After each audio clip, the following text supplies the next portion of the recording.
Hey guys, I'm Dov, and today I'm back with more Total War Warhammer 2 multiplayer action. We're here with the Filthy Pirates. They're going to be taking on the Dark Elves. Let's get straight to it. This replay from Random Nix. He's going to be against Falcon, and it's an interesting matchup. Falcon is playing the Dark Elves here, and I think, weirdly enough, this is probably the toughest matchup for the Dark Elves, just because of the low HP and the fact that they have kind of shorter range, mid-range. Like you see, Falcon's got 3 shades here. Shades are okay, 130 range, but still they get outranged, for example, by, traditional guns and bows pretty significantly. Got a couple Harpies here. It looks like a Manticore Sorceress with Lore of Fire, some Dark Riders with shields, a Hydra, of course, and some Dread Spears and Bleak Swords. Lots of shielded infantry. We've got Harkon leading the way for Random Nix. This Bloated Corpse running forward here. We're going to keep an eye on him. Looks like some bombers, gunners, couple cannons. Got a healer. And some zombies, who would have thought? But oh man, this is potentially going to be a beautiful Bloated Corpse right off the bat here, straight into some shades. And gets a unit of infantry basically for free there. That was extremely cost effective.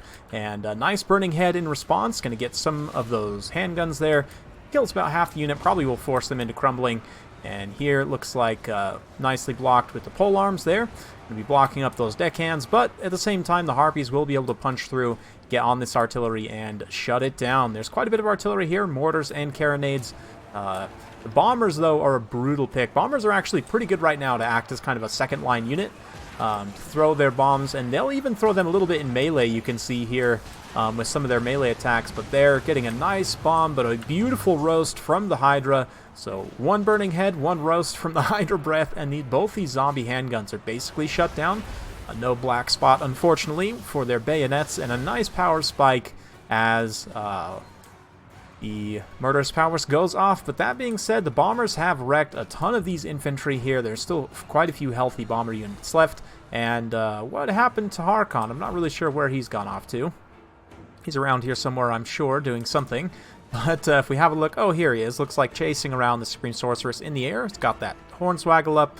The Opal Amulet giving a bit of damage resistance there, but the pistol plus the melee attacks of Harkon will apply consistent damage there.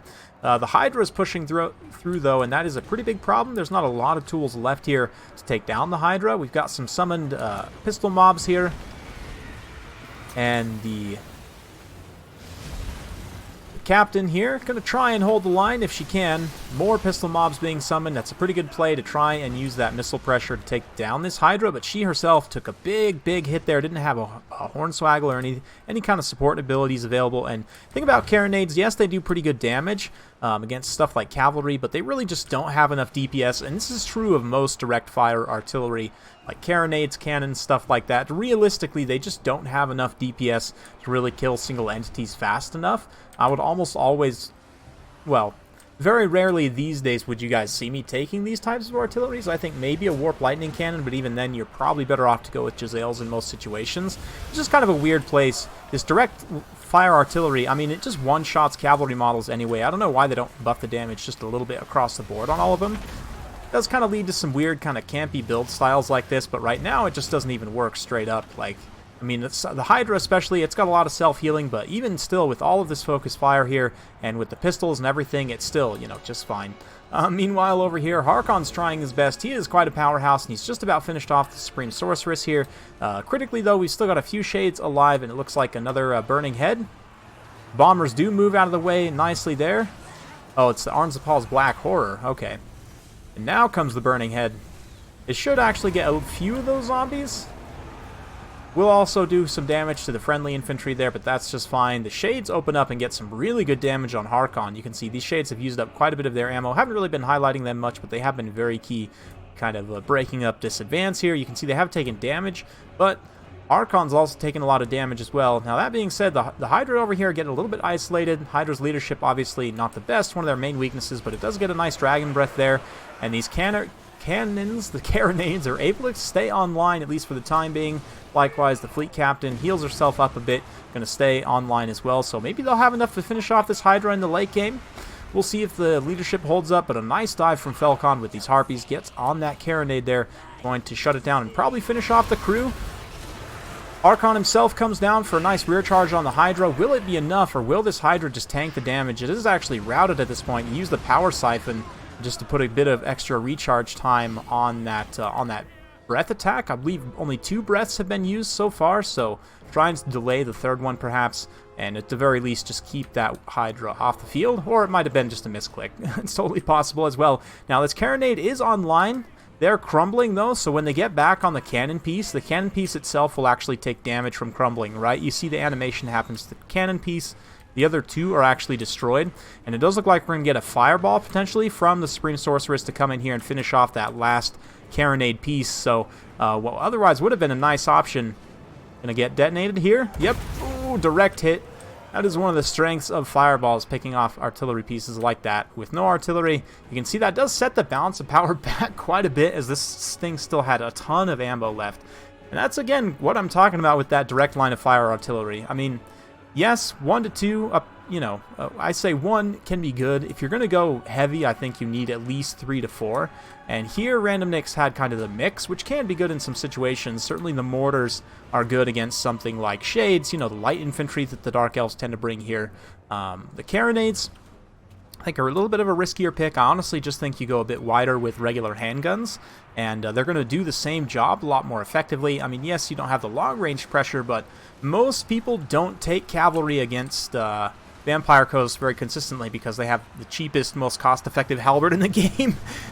And Carronades wreck heavy cavalry. I mean, all their monsters are very good against heavy cavalry as well, so yeah, people just tend not to bring a lot of cav, at least like heavy cav here, and so the Carronades, their ideal target you would tend not to see, especially in this type of matchup. Maybe you would see a couple of the light cavalry units. You can deal with them through other means, right? So for myself, I would say maybe you just take like 1 to 2 mortars and then allocate the rest into other missile units, like just going super wide with pistol mobs. Obviously, I'm a huge fan of the black spot personally because they can defend themselves from cavalry and are a handgun unit, obviously. But yeah, the bounce power going to turn slightly against Random Nicks here, as it's pretty much just low health Harkon, and somehow this Hydra is still alive here up to its healing cap. Managed to rally its leadership back together. Oh man, it's covered in blood. Beautiful multicolor Hydra there. Get a beautiful cinematic shot to close it out. The zombies trying desperately to keep up, haggardly hobbling along, and Noctilus up in the air, popping a pistol shot here and there. But will it be enough? No, it will not. The Shades come forward. They use up the last of their ammunition here. 114 kills, 3 XP chevrons on that main unit at the end there. And ooh, a nice breath attack from Harkon. Just about finishes off that Hydra, but still 800 HP left. The rest of the units are crumbling. Handful more crossbow bolts should finish the job here. The Hydra actually shatters, but yeah, the crumbling damage is going to be a bit too much here, and Harkon goes down. Nice fall from the air. And Falcon takes it. Well played to both players. Very fun battle to watch, so hopefully you guys enjoyed watching that one. A nice little opener there with the bloated corpse getting on those Shades, wrecking one unit entirely. You can see that one unit that did get wrecked got a lot less kills. But still, the one unit that Falcon was able to keep safe into the late game there ended up being pretty decisive. 129 kills, chevrons from taking down Harkon, 139 for the Supreme Sorceress with Lore of Fire as well. I love having her up on the Manticore here. I mean, yes, Harkon is a major danger, but at the same time, with the right, right skill, you can cut and dodge, throw fireballs, and kind of move to wherever you need to be. Manticore mounts and Manticores in general just super cost effective right now, so I like that quite a bit. The Bleak Swords and Dread Spears kind of died like they're supposed to, and great tie downs with the Harpies also. 182 kills, some XP chevrons with the Hydra, some beautiful breaths we saw there from Random Nicks. Again, I already kind of talked about the Carronades. They didn't get a whole lot of kills. They did some damage to the Hydra, but honestly, I just think you cut these two and go a little bit wider here.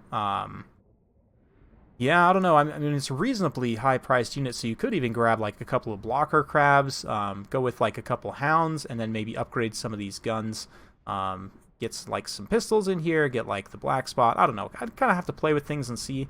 Also, the other thing, I know Harkon didn't end up using up a ton of his ammo there, but it can be helpful to have just a cheaped-out gunnery wight to feed more ammo to Harkon up in the air if he does end up using up a lot of it. But anyway, hopefully you guys enjoyed watching that one. If you do like this sort of content, you just want to see more battle replays, guide-focused content, all that jazz. Be sure to like, subscribe, hit that bell notification button so every time I upload a new video, you'll be notified. Thanks again for watching, and we'll see you next time.